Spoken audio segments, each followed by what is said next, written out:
As I'm sitting here in my office, I put a post up today and it hit home for me. I was driving to work to a client's house this morning, early in the morning. And that's when I spend my time with God. Um, I try to use that time to reflect, be thankful, to just have a moment.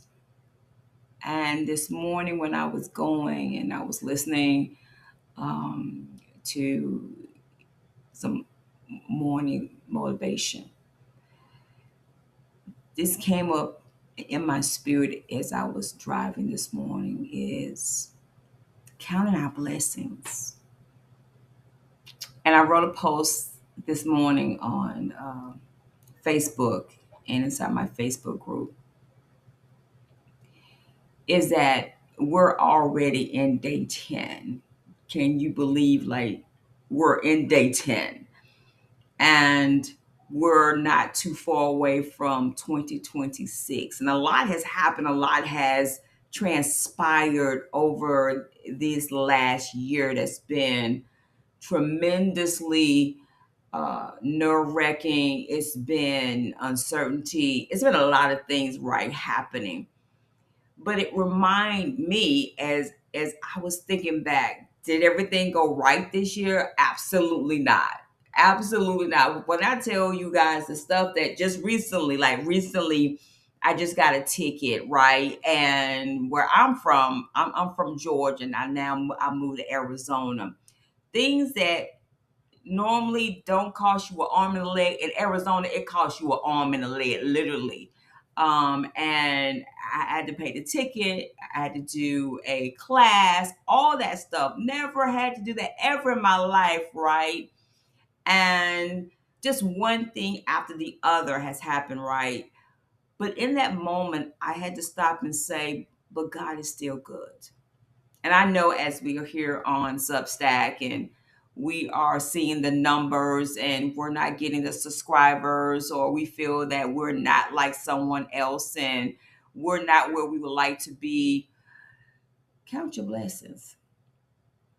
I had to stop and say, there are some great things that's happened this year. I published two amazing books. That in my first pre-lunch and my lunch, I sold out all of my books. I'm super excited. I've never done that before. I have my health. My kids are doing good. My grandson is doing amazing. He has autism. He's doing great. He's in a wonderful school. He's got activities. He's at dance right now. And so when I look back over my life and things that have happened, I am involved in an amazing ministry that I started going to. I love it. I love the pastor there. So a lot of stuff have happened that's been good. But here's what happens. We will mix the good in with the bad, and it feels like the bad outweighs the good. And I had to stop again to say, but God's been good. My blessings have been awful. Now that they haven't come, here's the thing. They haven't come in the way that I thought that they should have come, right? Like I feel that the bank account should be rolling over with millions and millions of dollars. I feel that I should have enough resources that I can do the things that I want to do. There are certain things that I wish would happen my way, but I'm glad that they didn't. Here's why: because the lessons that I've learned this year, some things that I thought that I was over, I was not over. Things that I thought that I had buried came back alive.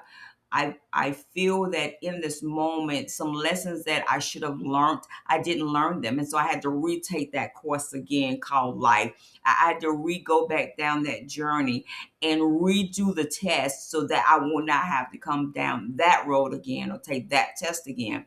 And so as you are preparing to get yourself together, right? Like I know that you got your calendar out and you're like, here's what I'm gonna do. I'm gonna be on Substack and I'm gonna be stacking. I got my goals. I got my highlighter ready for that word that's gonna come forth on New Year's. I have all this planned out. But can you stop for a moment and say, but you know what? I'm still blessed. I'm still highly favored. Because when I look around, There are many people that did not make it to the 10th. There are people that will not make it to the end of this year.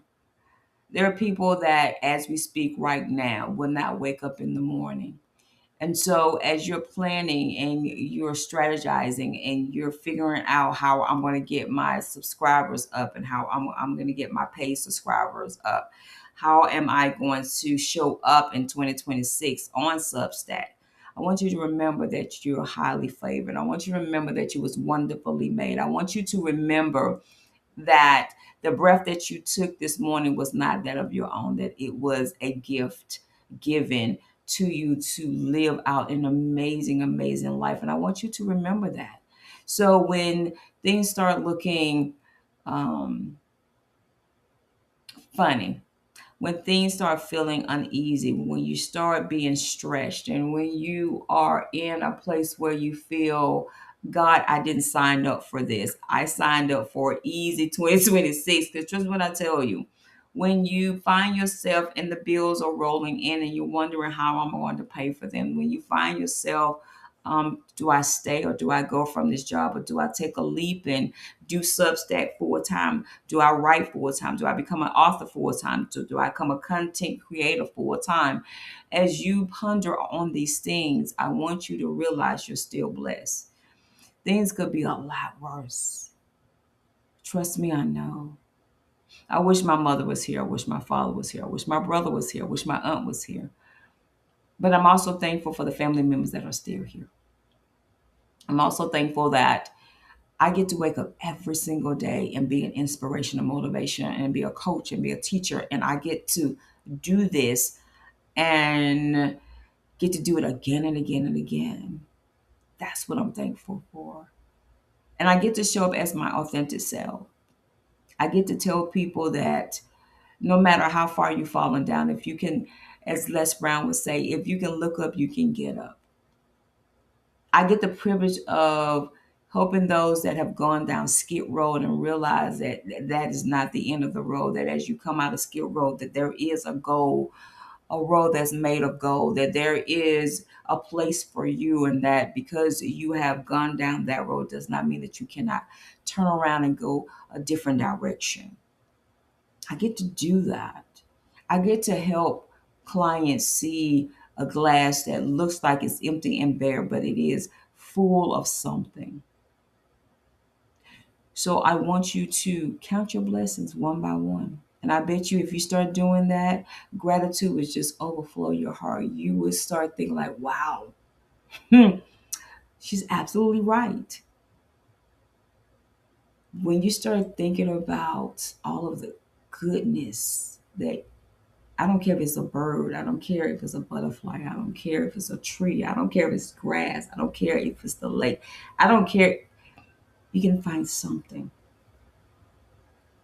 So today, start counting. And I bet you by the time you finish counting, all you can do is say, I am grateful.